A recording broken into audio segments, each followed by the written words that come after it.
It was supposed to be a night of celebration, but it turned into the evening I reclaimed control. My wife, Ava, had been buzzing about the corporate party for weeks. She bought an emerald gown, hired a stylist, and insisted I wear my finest suit. She wanted us to look like the flawless couple everyone envied. Yet, stepping into the lavish ballroom, I could feel the strain between us. Over the last 6 months, Ava had grown distant. Her laughter sounded hollow, and late-night work calls multiplied. At office events, I began to notice whispers and knowing glances. And then there was Derek Westbrook, her CEO. Derek had the look of someone who owned the world. The sharpest suits, the flashiest cars, and an ego to match. At the party, his presence dominated the room, and every time he passed, Ava's eyes followed him as if pulled by a magnet. I didn't need a private investigator to see what was happening, but I hadn't confronted her yet. I needed proof. Tonight, I intended to get it. I nursed a whiskey at the bar while watching Ava move through clusters of colleagues, smiling brightly but a little too nervously. Derek never strayed far, brushing past her, murmuring in her ear, drawing those same small, guilty smiles. Then my suspicion became certainty.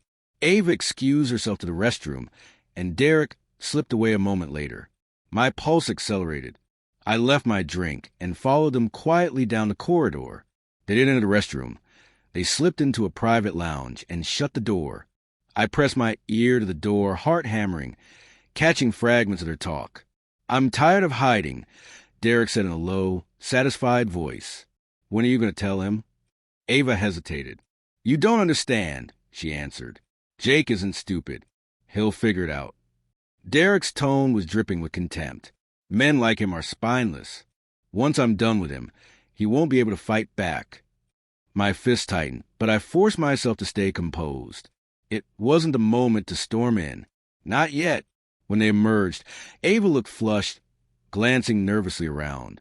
Derek moved with the smug satisfaction of a predator that had just closed a deal.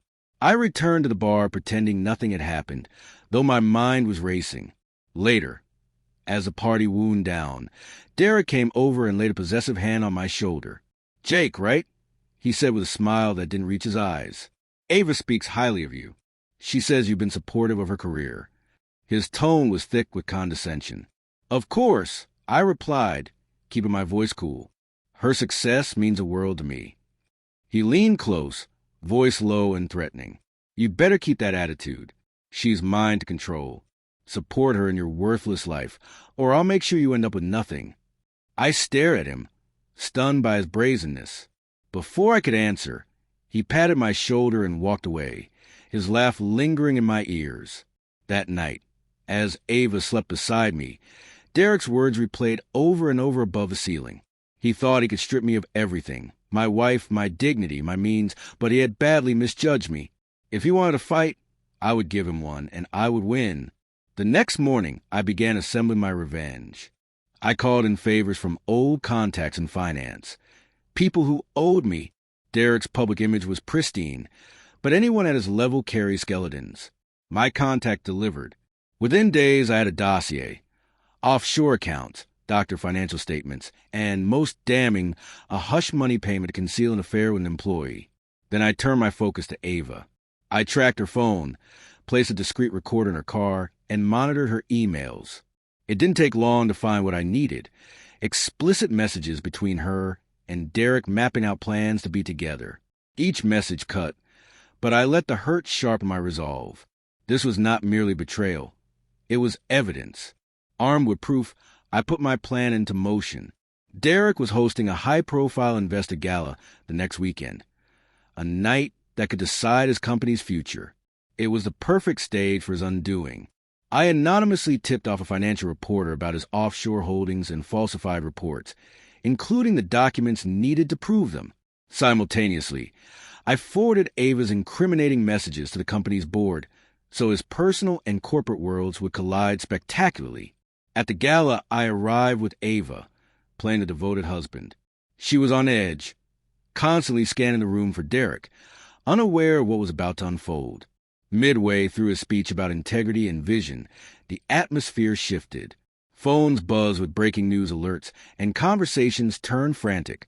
The journalist I contacted had published an expose with damning evidence of Derek's financial misconduct.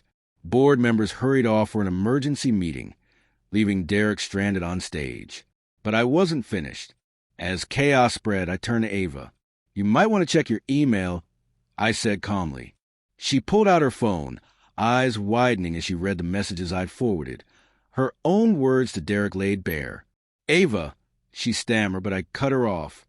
"Save it," I said, voice cold. "You made your choice. Live with it." By night's end, Derek's career lay in ruins. The board ousted him as CEO, and law enforcement arrived to investigate his offshore accounts. Ava, entangled in the scandal, was fired for her part. Her hopes for a life with Derek crumbled before her. The next day, I filed for divorce and secured the majority of our assets. Ava begged for forgiveness. I was done. She and Derek had tried to destroy me, but in the end, they were the ones left with nothing. Walking away from the courthouse, I felt a peace I hadn't known in months. Justice had been served. I had reclaimed my life. Looking back, Derek's arrogance had been his downfall. He believed he could control me, but he'd forgotten one simple truth. A man with nothing left to lose is the most dangerous. You